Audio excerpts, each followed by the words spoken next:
Hi guys, just a really quick video. I've just filmed the watercolour embellishments video, and I realised in that video I said I'd just quickly show you how I did the backgrounds for these. As I said in that video, it is not rocket science, it's so easy to do.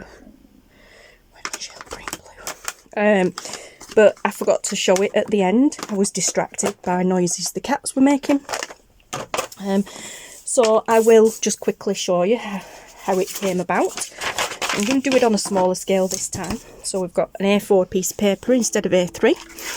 And as I said, it all came about because I was cleaning the kids' paint palette. Okay, so it's so simple. I mean, this red one's not too bad. It's not that contaminated with other colours, but it was just literally water in there and get the other paint out and then just kind of do a bit of a scribble, add a bit more water because they are watercolour paints, a bit more. Okay, and that was the red one. And then on to the next one, which is actually clean. And again, the same thing. A bit more water to it, or not. A bit more water, a bit more paint. Depends how dark you want them. Okay, and that was that one. And the pink one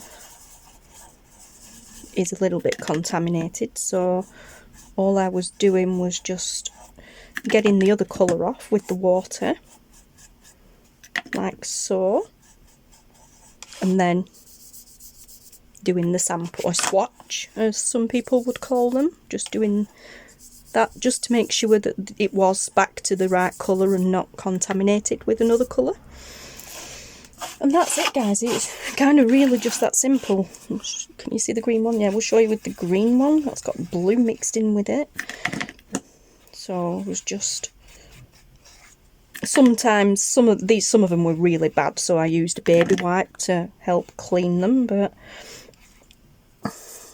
yeah, there we go.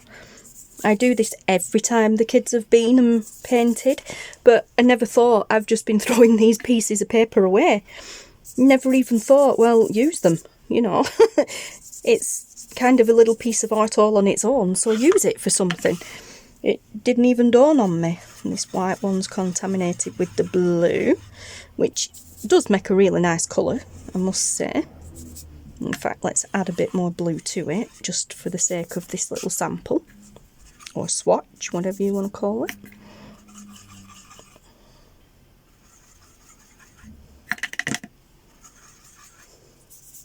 That is a very nice colour. And yeah, see, so it's just that simple really.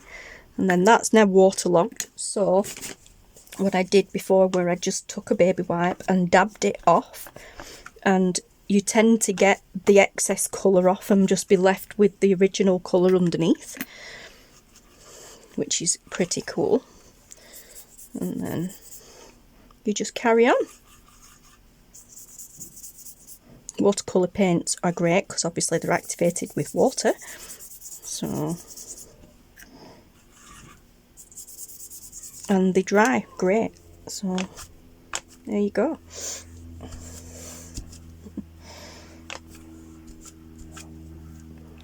Alright, so there you go guys, that was literally it.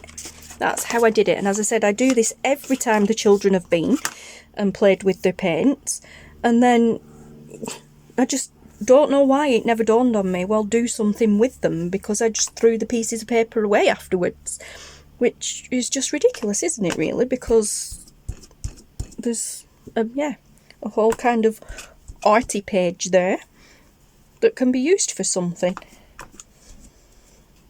And I've done this with the children before as well, where I use baby wipe to pick the colour up and mix it onto things instead of putting paint on. I've given them baby wipes to use like this. I mean, that is a bit of a mess, but once you've stamped over it and done something, you know. Anyway, so there we are guys. I will pop that to one side to dry, and then I will do the same thing as I did in the last video, which was just stamping over them with different stamps and then roughly cutting them out. You could tear them, obviously, if you wanted a more raggedy look at the edges, but I just wanted to cut around them. So there we are, guys. So you go from that to that, and it's so quick and easy to do. And yeah, so thanks for watching, guys. As I said, it's just a quick easy video. Okay, so thanks for watching, guys. Take care, stay safe, and I'll see you all again soon.